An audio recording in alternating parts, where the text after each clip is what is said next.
ठीक है छोड़ेंगे नहीं, पाताल से ढूंढ लेंगे, आगे क्या होगा? क्या आप फुल फ्लेजेड वॉर देख रहे हैं, या आगे ये संभावना है कि 2021 में जो एलओसी पर ये हुआ कि भाई सीज फायर रहेगा, क्या आप ये देख रहे हैं कि अब क्रॉस बॉर्डर फायरिंग, ये सीज फायर का भी जो एग्रीमेंट है ये टूटेगा?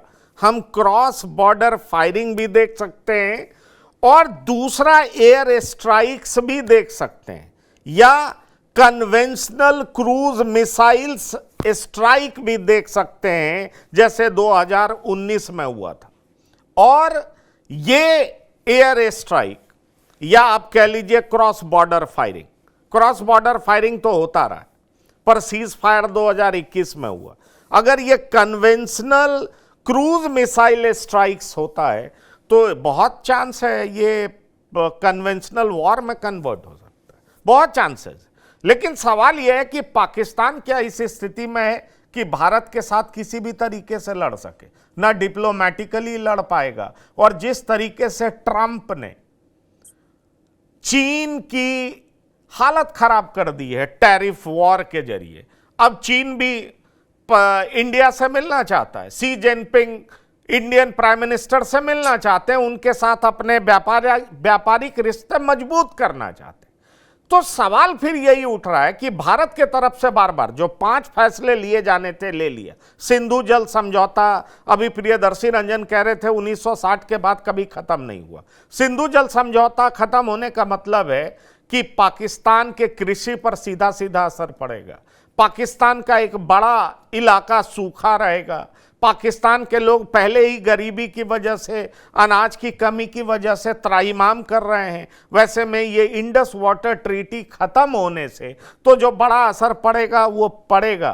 पर आपको लगता है कि जिस तरीके से देश के भीतर आवाज उठ रही है, और अगर प्रेजेंट एस्टैब्लिशमेंट कोई वैसा कंक्रीट एक्शन नहीं लेता है तो निश्चित तौर पर लोगों का भरोसा उठ जाएगा, और लोग ये मानते हैं कि मजबूत एक्शन यही प्राइम मिनिस्टर ले सकते हैं, और इसलिए प्राइम मिनिस्टर पर एक दबाव भी है। इसलिए मैं आपसे सवाल कर रहा हूं कि क्या आगे अगर 2 स्टेप की बात की जाए तो क्या आपको दिखाई पड़ रहा है कि 2021 का जो एलओसी पर सीज फायर की जो बात है वो अब खत्म हो जाएगी? अब हम अक्सर देखेंगे एलओसी खत्म हो जाएगा। और एक बात तो कई सारे एक्सपर्ट्स उठाते ना फैजान अहमद साहब, मुझे लगता है आप इस पर अपनी प्रतिक्रिया देंगे। कहते हैं कि जब पाकिस्तान ऑक्युपाइड कश्मीर हमारा है, फिर ये कैसा एलओसी? इस एलओसी को हम मानते क्यों हैं? अब सही समय आ गया है इस एलओसी को हम गुड बाय करें, आगे बढ़ें।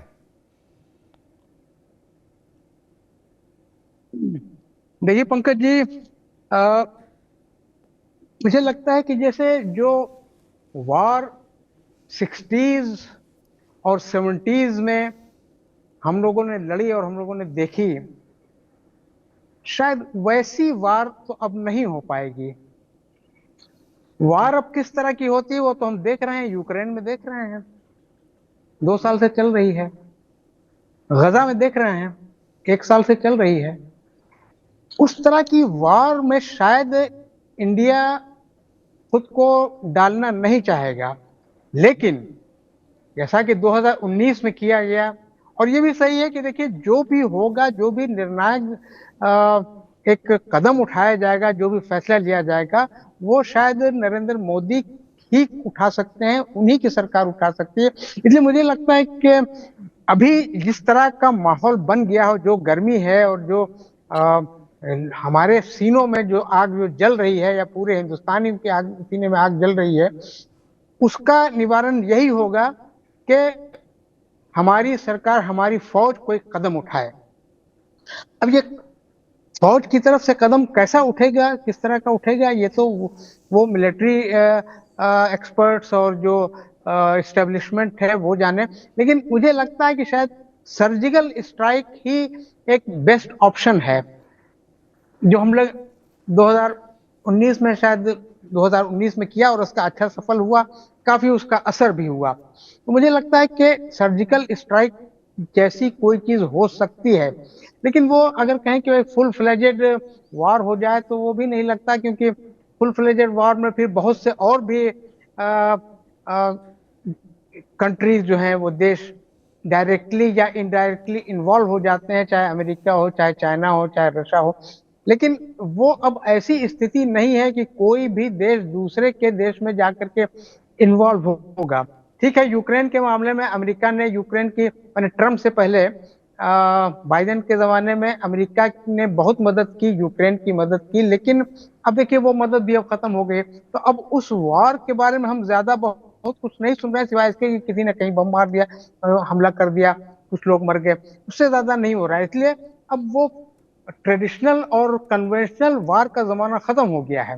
मुझे लगता है जो कुछ भी होगा वो आपस में ही थोड़ा बहुत जो भी स्ट्राइक करके या क्लैश करके हो जाए वो हो जाए। तो आ, अब ये भी है कि भाई मुझे करना भी कुछ है, क्योंकि हमारे साथ इतनी बड़ी ज्यादती हुई, हमारे ऊपर इतना बड़ा जुल्म हुआ है, इतना बड़ा अटैक हुआ हमारे ऊपर, तो जवाब तो हमें देना ही होगा। अब उस जवाब के लिए जो भी रिस्पॉन्सिबल हो, प्रधानमंत्री ने तो कहा ही है कि भाई उनकी जो बची खुची जमीन है उसको भी मिट्टी में मिला देंगे, उसको भी नाबूद कर देंगे। और ये वार्निंग सिर्फ टेररिस्ट के लिए नहीं बल्कि उनके हैंडलर्स के लिए भी है। तो मुझे लगता है कि कुछ न कुछ तो गवर्नमेंट ऑफ इंडिया और अपने आर्मी की तरफ से कोई मूव होगा, और जो भी मूव होगा हम सबको उसका स्वागत करना चाहिए। और हमें इस पर अपना ये भी होना चाहिए कि भाई ठीक है, हमारी आर्मी जो है आगे बढ़ करके काम कर रही है।